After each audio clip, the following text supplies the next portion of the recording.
what do we need to do for our children? What should we be doing to make sure that they know their history? We just need to talk to them.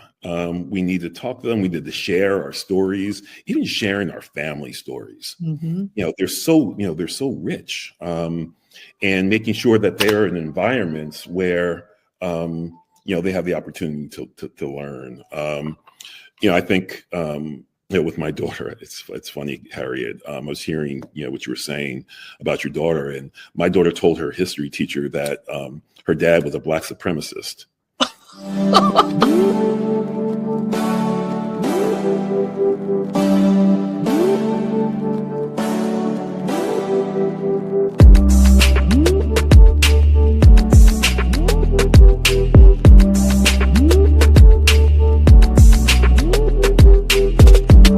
Hello, everyone. Today on Dream Leapers, I am honored to welcome Keith Brown. He is a veteran broadcast journalist and media executive turned award-winning filmmaker whose career has always been and remains centered on impact and telling stories that elevate underrepresented voices. Keith spent decades shaping national conversations from inside some of the most influential newsrooms in the country, holding senior leadership roles at CBS News, NBC News, BET Network, Spike TV, and HLN, where he oversaw award-winning journalism, documentaries, and original programming. His work has been part of projects that have earned Emmys, Peabodys, NAACP Image Awards, all grounded in storytelling that honors truth and culture. And today, Keith serves as the Executive Vice President of Content at Firelight Films.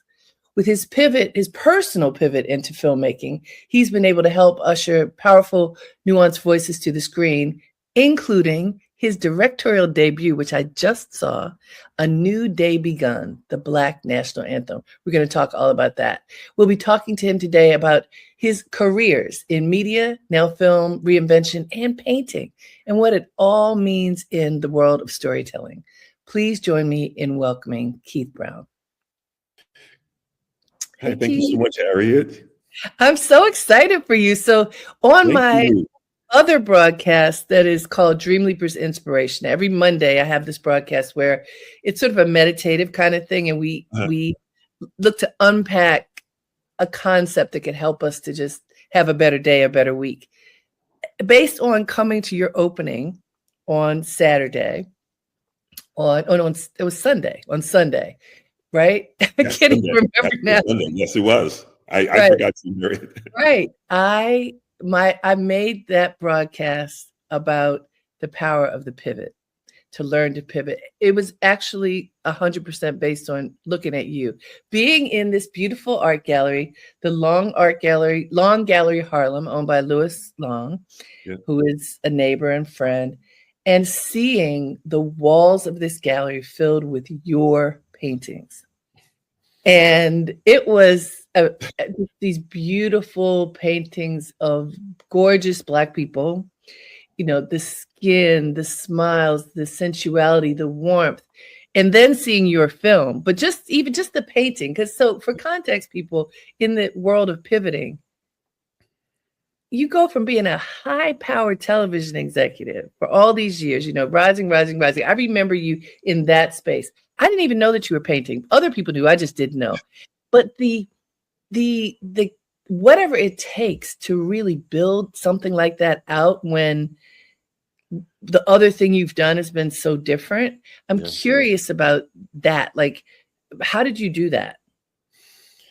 Wow, it's interesting. I always knew, that art, was my love. I always knew that at my core, I was an artist. In high school, I won all kinds of art awards, and I got art scholarships, to art schools across the country. Came from a working class, background, and my parents were like, "You're not going to buddy." You're not going to art school. You can, but what they did say, that always stuck with me. You can always do your art, and so that was always in the back of my head. That's something I didn't have to abandon. It was always there, and it always was. Even when I was an executive, I would be sitting in meetings and I would doodle. I'd always draw, and I would also find all the creative elements, in the work that I did. And fortunately, in storytelling, whether it's news, documentaries, nonfictional, it is really boils down to storytelling. Painting, is really about storytelling. So that's been at the core, I think, the kind of consistent, element of what I do. But I think the breaking point, was just really quickly, my daughter, when she was probably 8 years old, asked me for Christmas for an art studio. And that's what she asked for. She wanted an art studio. And I was like, what? You want an art studio? So, me, remembering this repressed artist in me, I said, okay, it's coming through her. She got it. So I went out and I bought paint, I bought easels, I bought canvas, I bought the drafting tape, everything I bought for her to set it up, in a corner in my apartment. And fast forward, we were in Barcelona, traveling to museums and everything. And I was arrogantly saying, oh, yeah, I can paint that. I can paint that. And my daughter just kind of looked at me and said, well, Dad, then why don't you do it? And I stepped back and said, okay, yeah, you're right. Why am I not doing it? And what she asked me for Christmas before that took away any excuse that I had. Because it was in your house. It was in my house. It was there. And I took her up on her challenge. I said, you're absolutely right. And I started painting and I just didn't stop. Every kind of waking moment, sleep suffered because I would be up 3 o'clock in the morning, 4 o'clock in the morning painting. So I found the time, whenever I had a break, I would paint. So, that was something that I think once it got kickstarted, and once, the pedal went down, just didn't stop. So there's so much in what you just said, but we'll just start with our children kind of calling us on our stuff. I love that. I too have a daughter who is straight, no chaser. It's like, okay, but they keep you honest. Why not? And they keep you honest. They have so much faith in us that Sure. whatever it is that we say we want to do, well, of course you can do it. And I think that's because that's what we have instilled in them. But I also want to go backwards. Where are you from? And tell us a little bit more about your upbringing. And in this context, the people who tune into this show, Keith, are people often who are hoping to manifest a dream. They want to, but for most of us, there's something standing in the way. And it takes so much effort. And very often when people come from modest upbringings, they think, oh, I could never do that because I don't have enough fill in the blanks. And so you're saying you grew up in a working class household, and tell us a little bit about you as you and your family and how you grew up. Yeah, I grew up in a small town, Freehold, New Jersey.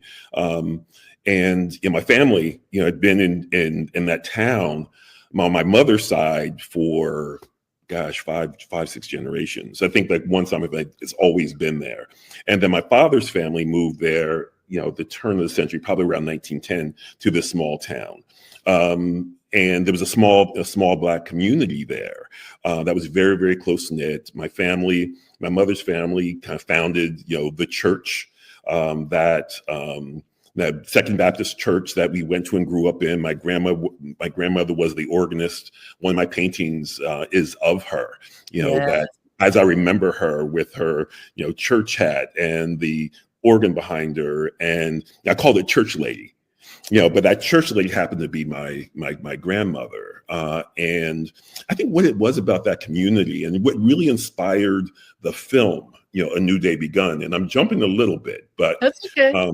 What's inspired it was, there's this community of Black people that in their work, they were working hard working people. In the church, they were royalty, and they instilled that in us. We were royalty. We were the first family, of the church. We could go up on the pulpit because my grandmother's there at the organ. She taught us, and everybody in our community, the Black National Anthem. It was a Negro national anthem then. Right. And we would sing it all the time before events. So it was a very modest, community, but full of pride, full of dignity, full of hope, and they poured into us. They really poured into this. I love that, because that is something that is a through line, I think, for Black people anyhow. The church ends up being an incredible Yes. through line.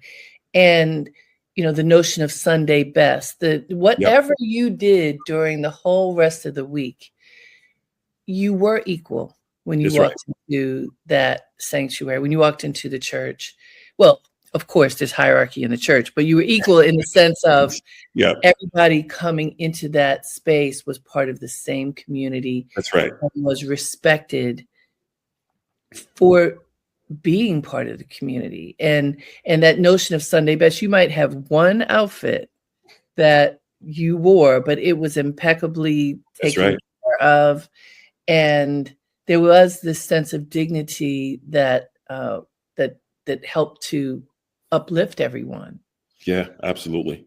Yeah. Now, also, as you said, your parents were like, yeah, but you're not going to be an artist, because you needed to understand you need to have a job that is going to job that would make money to take care of yourself. So on the other side of this, you still got into a field that certainly wasn't, well, I'll say probably wasn't what was in even the dream space of your parents. We didn't know. We didn't even know whether that was. How did you get involved in television and all the behind the scenes production that you've done? Gosh, that was a journey too, Harriet. I kind of, I guess I've come this far by faith, and absorbing, what was around me. Just a quick story about upbringing. I remember in the 8th grade, my 8th grade history teacher showed us a film about a foreign correspondent. And I saw that film. I was so excited about it. And I went to the teacher after. I said, that's what I want to do. I want to be a foreign correspondent. Mm-hmm. And the response of my teacher, it was a white, male teacher.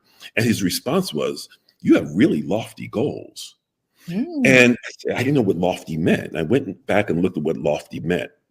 And I said, okay, like really high goals. And I said, well, why can't I? I just saw it happening. And, I came to realize, I don't think it was because I was a Black kid. He felt that was lofty. He felt that was something that other people do. It doesn't happen to regular folks from Freehold, New Jersey. But I think that kind of, deterred me a little bit too, that I didn't really go in a straight line. I think my whole career has been kind of windy, if you will. And so that was like the first seed in terms of kind of. How old were you then?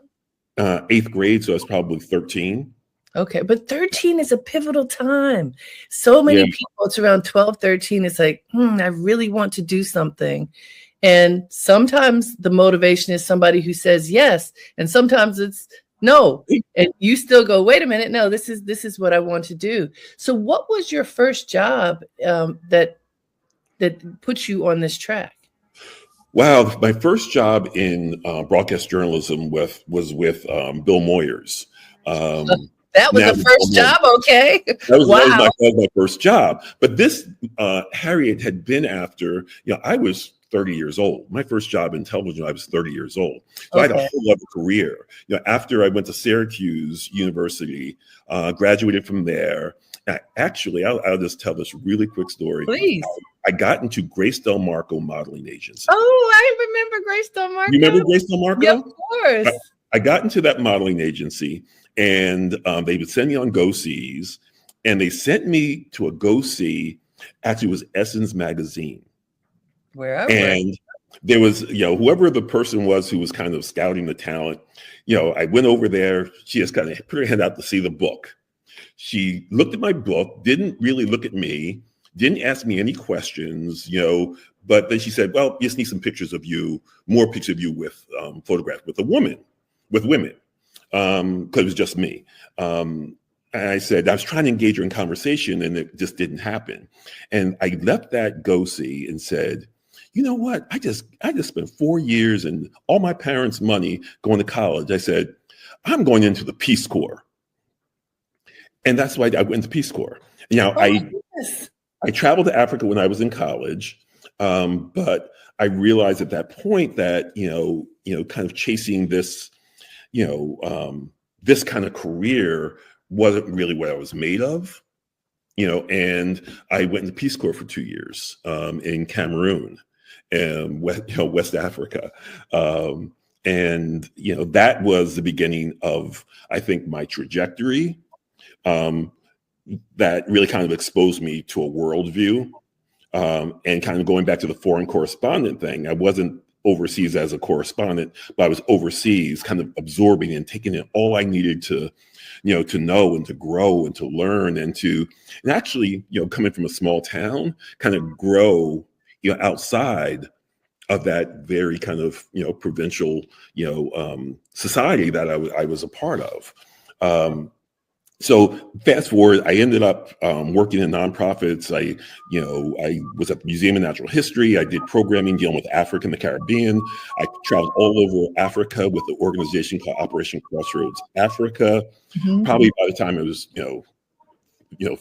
27, I was probably in 30 different countries. Oh my goodness. Okay, wait, let's pause. Let me just make sure folks know where we are. This is Dream Leapers with Harriette Cole.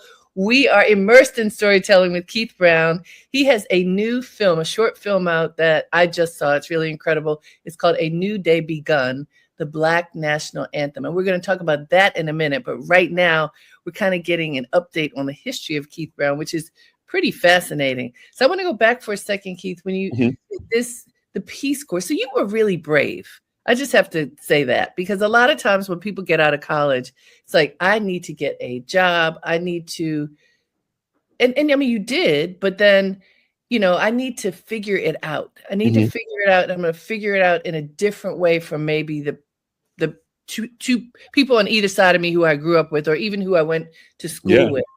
And this notion, like you said, of the foreign correspondent ended up taking you overseas. I'm curious, to Africa, not just overseas. What did you learn about African culture, Cameroonian culture, that perhaps opened your eyes to who you were at the time as a Black man? Because, you grew up at a time in this country when the topic of racism was an everyday topic. Right. Yeah, absolutely. And I think probably one of the most profound things that came out of my time there when it came to kind of being a Black man is that for the first time in my life, I had to explain, why I was a Black man. Going there, I automatically, I'm with my people, and there's this affinity. I was home, but people didn't necessarily see me that way as being home. I was called a faux blanc, which is a fake white person. I was called a mulatto, and I'm not a mulatto. I took great offense to that. I said, no, I'm not a mulatto. I'm Black. I'm a Black American. And so I went around town being called the Noir American, the Black American, and they didn't understand why. Why? I mean, I had a Western culture. I'm coming from a Western culture, and that's why I understood about culture too. We're not of an African, culture. It's different. We're African American, which is a very unique, Western culture that is a blend and a melange of, African, everything that we are and everything that we did. But it wasn't until I started dancing.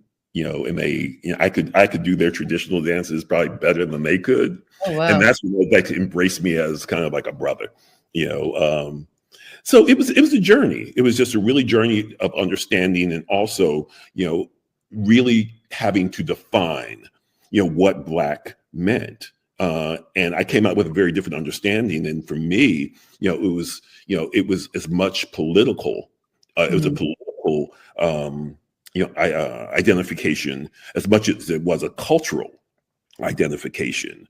Because I realized there that in Cameroon specifically, I don't know if it's other places, I think it is, their race is determined by their fathers. So if your father was white and your mother was African, they was white. Regardless of what you look like. No, they would consider a mulatto. Probably mulatto, but if you had to identify, you're the culture of your father. unless your father's not present. So there were a lot of mulattoes there, women who had children with French men who grew up very Cameroonian.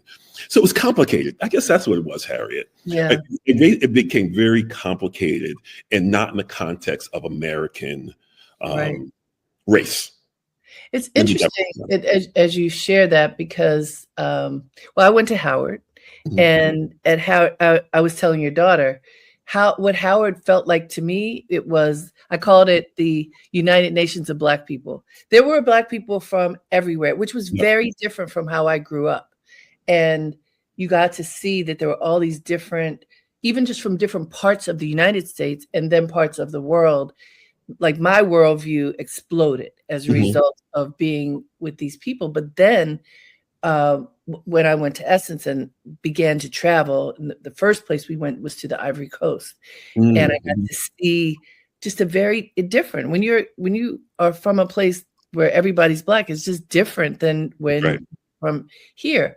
But something that happened here that I was reminded of in what you just said was the role of Jesse Jackson in identity for Black people. I remember when I was growing up, he was the one who like we were Black, and then we were, and you have it in your film too, where he from the Negro National Anthem, and then he says the Black National Anthem. Black National Anthem, that's right.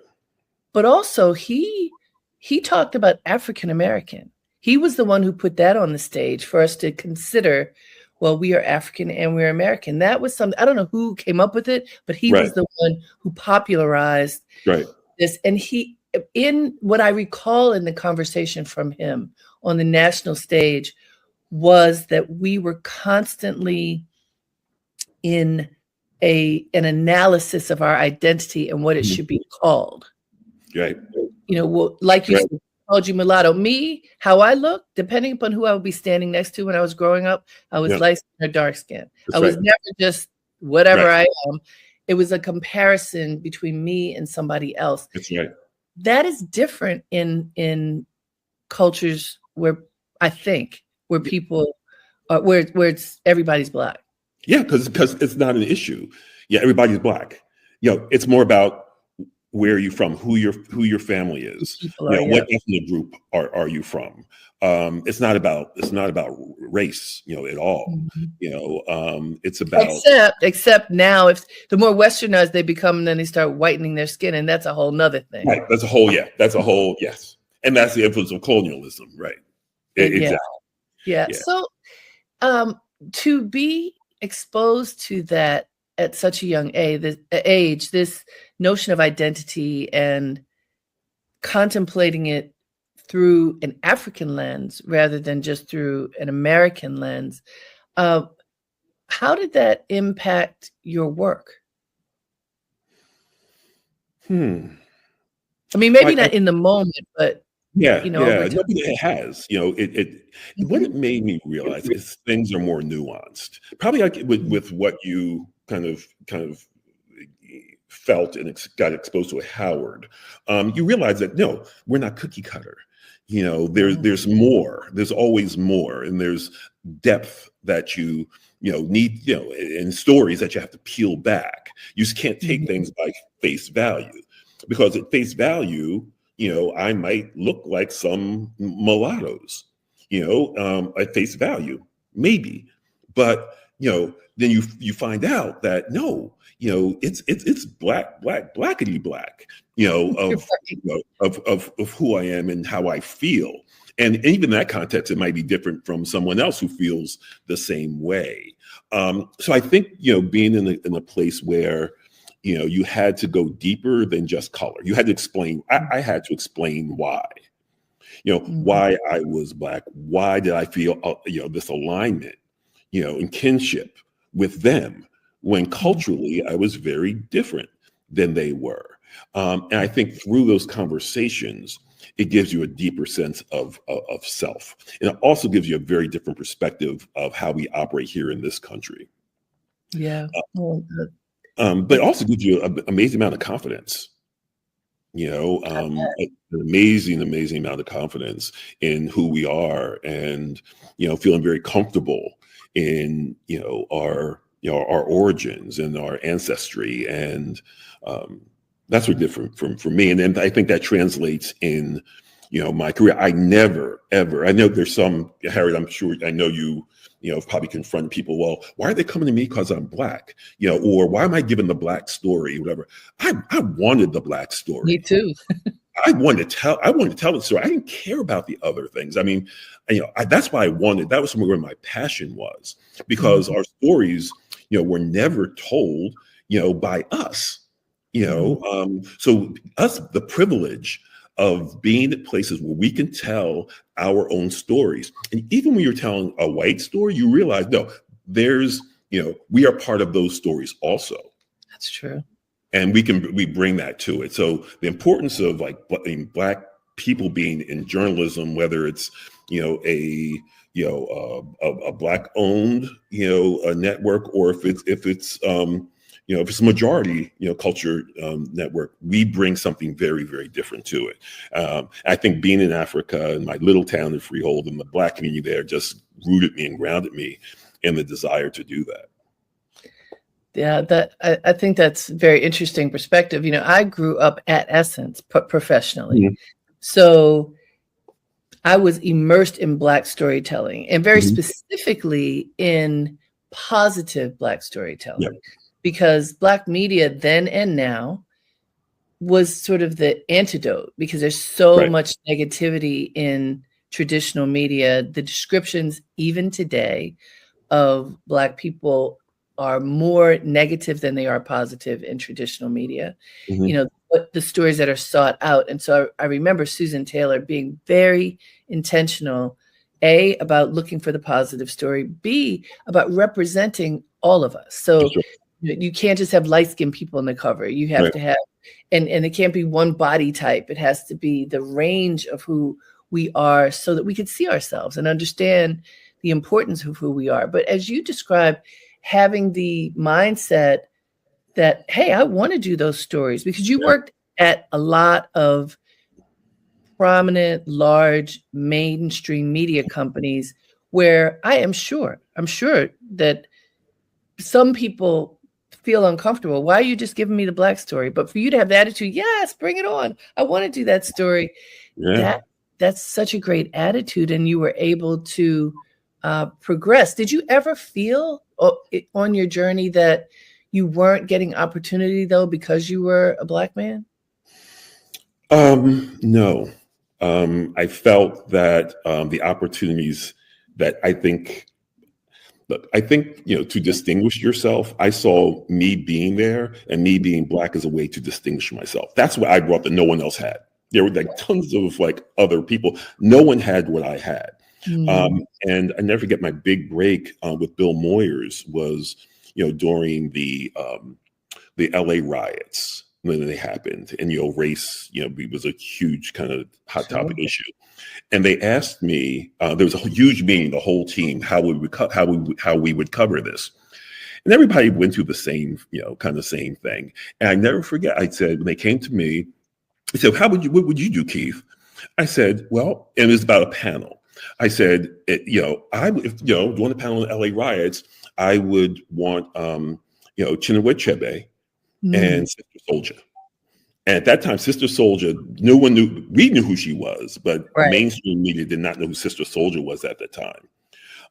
And I said that. And so, for people who in this audience who may not know, could you just describe what did she mean at that time to culture? Yeah, at that time, she, Sister Souljah was just, again, very outspoken, about, kind of racial politics, if you will, and how you can help me too with this. Well, I think that's true. And she was unapologetic, and she was unapologetic in describing the condition of Black people, and how kind of white society contributed to this condition, and how Black people also, didn't really pay attention to that condition as well. So she's very controversial at the time. Oh yeah, and brave enough to just put it out there what she thought. So were you able to get her, the two of them on this panel? Chinua Achebe, and actually it's interesting. No one on the team knew Sister Souljah or Chinua Achebe. Bill Moore knew who Chinua Achebe was. And he said, well, why would you want Chinua Achebe? I said, because, Chinua Achebe in Things Fall Apart was my favorite book. Yeah. And really talks about what happens, when with society and kind of internal conflict that causes a society, to fall. And I thought that what was happening right now is like he would be able, we need self-examination of why this was allowed to occur. And I think he would be a person who would bring incredible insight into it. So he got it. And that's when I ended up getting promoted, after that, at that time, I ended up producing, a segment, and I was only a researcher. This is my first job out of journalism school, Columbia J School. That's incredible. Hey guys, this is Dream Leapers with Harriette Cole. We are speaking with Keith Brown. He has a new film that we're about to talk about. It is a short film, a documentary called A New Day Begun, the Black National Anthem. And what we've been doing is kind of learning a bit about Keith's journey, and just what I'm enjoying so much, Keith, is your embrace of who you are, your embrace of your identity, not trying to mask it in any way, which doesn't work whether you choose to do that or not. It doesn't work, but a lot of people try. And, I've been coaching people on how to stand in their power for many, many, many years, how to tell their story, all that. And one of the things that I tell them is exactly what you're describing. Embrace your uniqueness. What makes you you? Whatever that is, that's what you want to embrace. That's the thing that is going to distinguish you. How do you think? What do you care about? I'm teaching a class at FIT now, and that's what I'm telling the students. You need to look at a story from a perspective of what do you care about in this story. And if you figure out what you care about and you do the research about that, it's not that it's a first person story, but it's informed by all that makes you you. And that is what you're describing. And you got a promotion for that. I hope people are hearing this, because this is you being you can elevate your life to wherever it could possibly go. I mean, that's what you're saying happened for you, right? Right. Yeah, no, absolutely. And it was being brave enough to, speak it, and it was intimidating. I mean, it was around the table with all white people, by the way. Yeah. I think there might have been one or two other Black people at the table, two maximum, other than me. So, it's like, okay, do I do this or don't I do this? And I looked at this as, of course I'm going to do it. This is what I think. And I felt, what I could bring, was different than what everyone else around that table, could bring. Well, and it also means, like you just described, two writers from two different parts of the world. You have to read, you have to pay attention to culture. You have to read, you have to continue to take in information so that you and gain a perspective about it. You can't just saying whatever you think is not what you're talking about. That's right. It's being prepared. That's the thing. Yeah. And synthesizing what you're learning through your own lens. What does this mean? What does this mean to me? What does this mean to my audience? All of that. Right. So let's go to your film. This is about James Weldon Johnson's poem that became the Negro National Anthem, and later we call it the Black National Anthem. There are still people who don't know what it is, by the way. Yeah. For folks who don't know, Lift Every Voice and Sing is what we're talking about, because most people have heard that. What made you decide to explore it and do a film on this? Again, because a lot of times it's speaking up. We were working at Firelight Films. We were working on a series of short films, and I was an executive there. And I talked to Stanley Nelson, who is a very prolific and prominent filmmaker. He's the premier African American filmmaker. That chronicles Black stories and Black history. And so we have a lot of work to do. And then when this short series came up, I said, Stanley, I want to do this one. I want to do one. And he said, what do you want to do? I said, Lift Every Voice and Sing. The story of Lift Every Voice and Sing. He's like, okay, okay, let's do it. So it started there. It didn't, continue there. I continued it independently. After that. again, it was inspired by, I think what you said, Harry, that not many people, not many, there's still a lot of people who don't know what the song, even now more so, what it is. And I know how much that song has meant to me and my upbringing and my sense of pride and dignity as a Black person. What I didn't know was the history. How did it all start? How did it all come about? And so in researching it and all, I kind of learned, so much about it, and felt that my God, this will easily, make a short film and could, certainly be a feature, as well. So for people who may not know, obviously you want them to see the film, but to give a sense of why did he write it? Why has it been so important for so long? What are the messages that are the core messages of this song? Mm-hmm. Well, why he wrote it as a poem initially, as you said, and it was for a celebration in honor of Lincoln's birthday. They were going to do a Lincoln, celebrating, an anniversary of one of Lincoln, Abraham Lincoln's birthday. Oh, and by the way, this is a 125-year-old song, right? Yes. Yeah. It's 1900. I started the poem in 1899. Wow. And it became, the first time it was performed was, 1900. So actually probably right now, I mean, it's probably at the 126th anniversary, of the song. By the time that airs, it will be 126 years old. Yeah. Wow. And, he collaborated with his brother. He wrote the words. His brother was a pianist and a musician. He put the poem to music. And actually, as he was writing it, he was kind of writing a poem about Lincoln and his birthday that just wasn't working for him.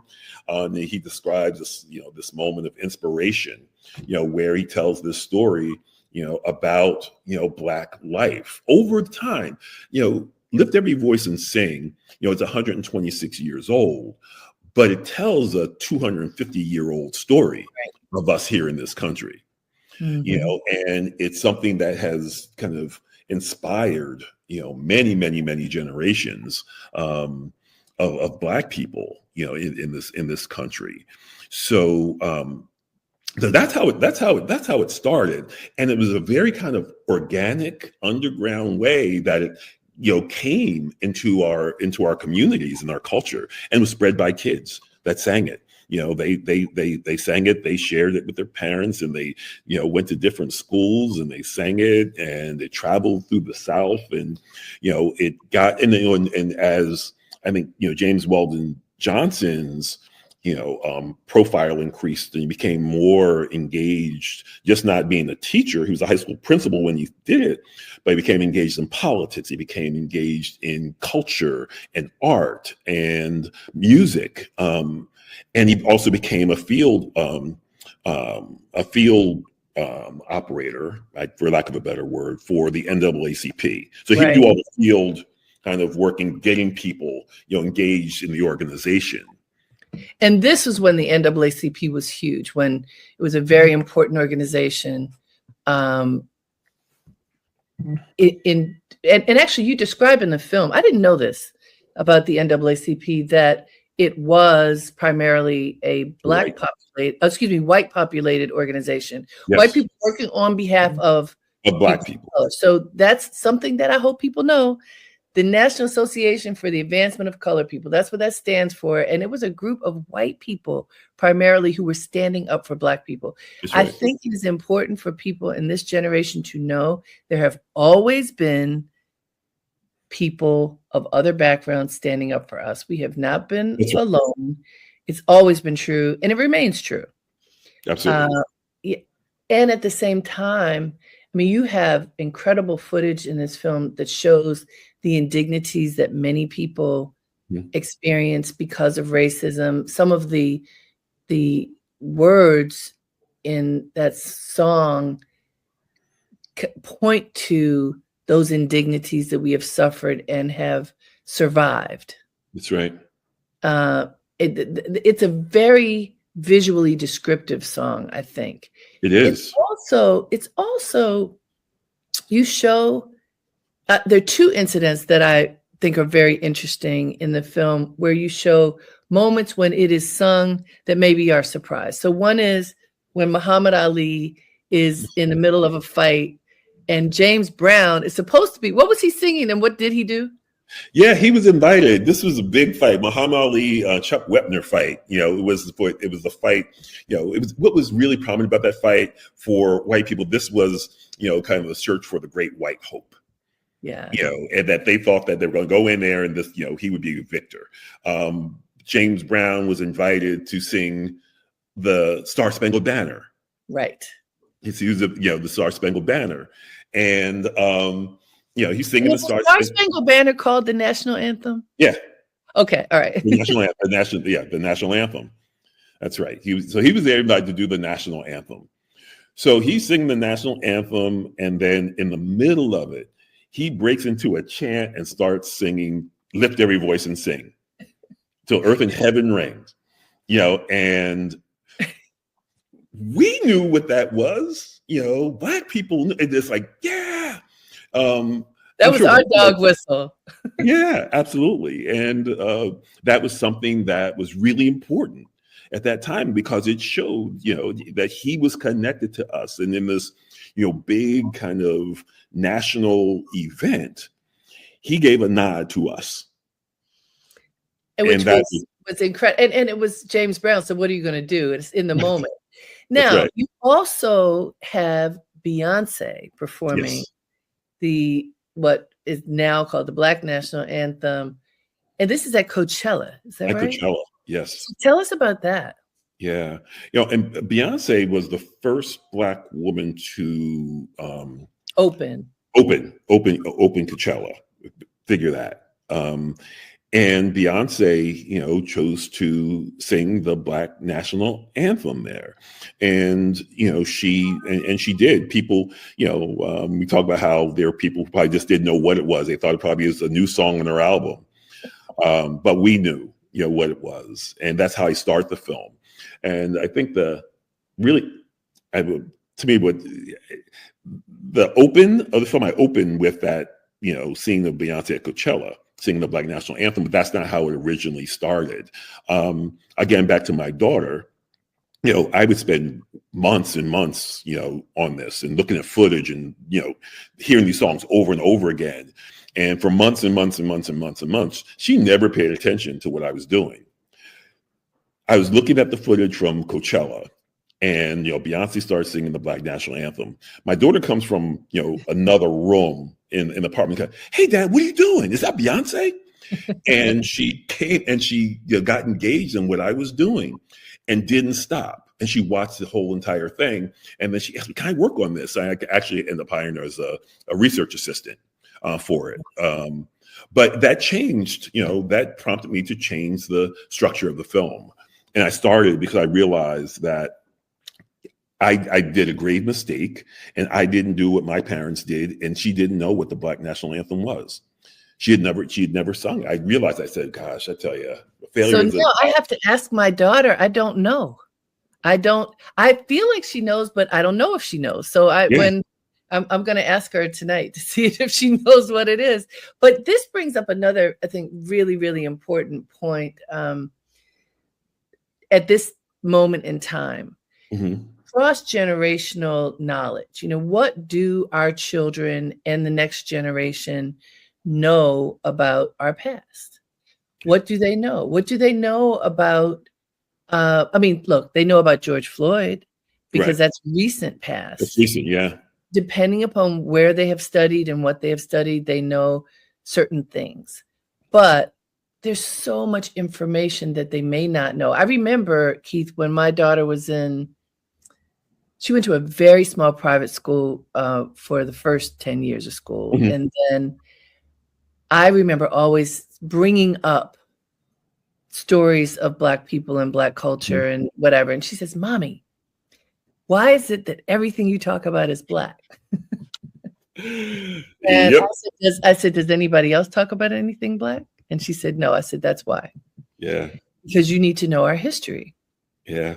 And then when she was in a public high school, a really good public high school here in New York, the in her first year, the English class, the literature class, it was all Black writers. She said, "Mommy, they're all Black writers. Is that fair?"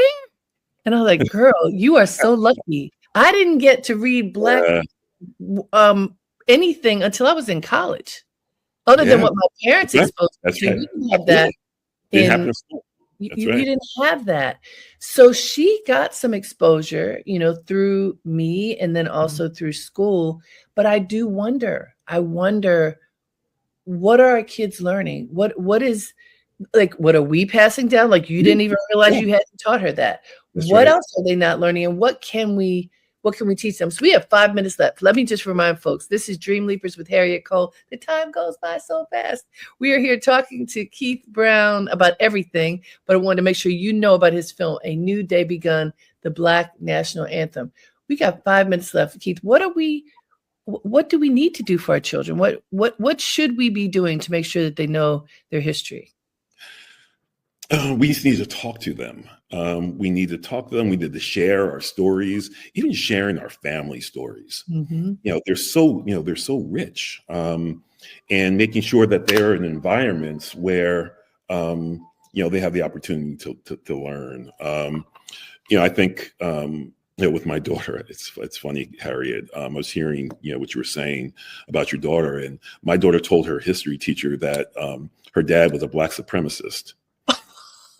He's a Black supremacist, and then so I went into a meeting, with the teacher of the parent teacher conference, and I said, "Listen, dear teacher," I said, I know my daughter told you I'm a Black supremacist. She said, "Yeah, but I didn't even know what a Black supremacist was."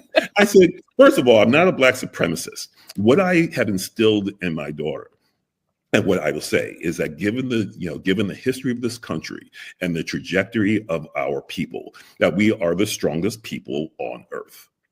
And I would say unequivocally, we are the strongest people on earth, and we have to embrace that, remember that, and we're also the moral conscience of this nation, because of our history and because of what we know and what we've had to deal with and what we've had to overcome and what we've had to fight for.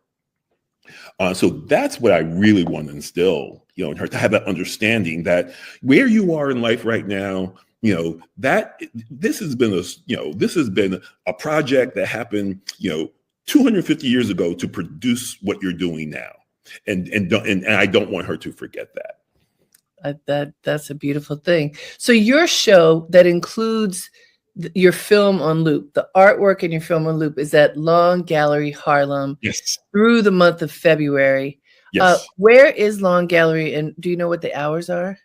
Yes, so Long Gallery, it's in Harlem on Adam Clayton Powell Boulevard between 123rd and 124th Streets. And it's open Wednesday through Sunday, 1 to 5. So I hope people can come and do that. And also Louis Long, who is the gallery owner and all. And it's just a tremendous opportunity. This was my quiet dream. This was my quiet goal, was to have the film and have my paintings in the same space working together. And I say it was quiet because I never shared it, but it was always in my mind. I guess how you manifest things. And absolutely. we had a dinner, a lunch, just catching up. And I told him about the film. He saw my paintings because I would put them on Facebook and social media. And I sent him my film. He saw it and he loved it. And he saw the art and said, "Well, why don't we do this?" And it was like, wow, things happen. Beautiful. Things happen. That you have to say it. You have to say it out loud. You have to be willing to say out loud what you want for your life, because you never know. Well, it's not going to happen if you don't say it. But look at what has happened for you. This is so exciting. And so you said there is a film festival that is going to be in, and you're applying to others. Which one is it going to be in already? Yes. Yeah. It's in the Black History Film Festival. And the Black History Film Festival takes place in 4 cities. On February 20th, it will be in Washington, D.C. at the Lincoln Center, the Lincoln Theater. I think it's right near Howard, right? It will be in Atlanta on the 27th to 28th. And it will be in Oakland and Miami as well. So four cities. Yeah, I'm very excited about that. And how can people see it? Is it possible for them to see it now? Your film? No, it's not possible to see. Not yet. Not yet. So it'll be in festivals and kind of events and spaces like what's happening at the Long Gallery. And we'll be kind of working on a kind of wider, release of it, and a for broadcast as well as and the goal for this, I have a great executive producer, Deidre Stanley. I love Deidre. Yeah. She came on board, saw it, and was right on it. Our goal and hope is that it's in every school, that every community group in the country sees it, every church. Just like the song kind of moved organically, right. Hope that the film does too. And by the way, for folks who might be walking down the street in Harlem, Louis Long has the audio projected onto the street. So you can listen to the film, I think just 24 hours a day during this month. Yeah, during the work hours. During the work hours, okay. Gallery hours. And I think beyond that too. I think he said it's just on. Yeah. And the window and the sound is outside. So you get experiences on their street. You can see excerpts from the film. That's wonderful. Congratulations, Keith. I'm so happy we got a chance to talk. Yeah. Folks, thank you so much. And congratulations on all the paintings. They're beautiful. Thank you. Yeah. More to come. Yay. And thank you to all of you for tuning in. I hope you have enjoyed this conversation as much as I have. Keith Brown has been my guest. And let me remind you of the film. It is A New Day Begun, the Black National Anthem. You should go by the Long Gallery. You can watch it yourself. You can look at the paintings. They will be there for all of the month of February for Black History Month. Until next time, have a great day and make it count.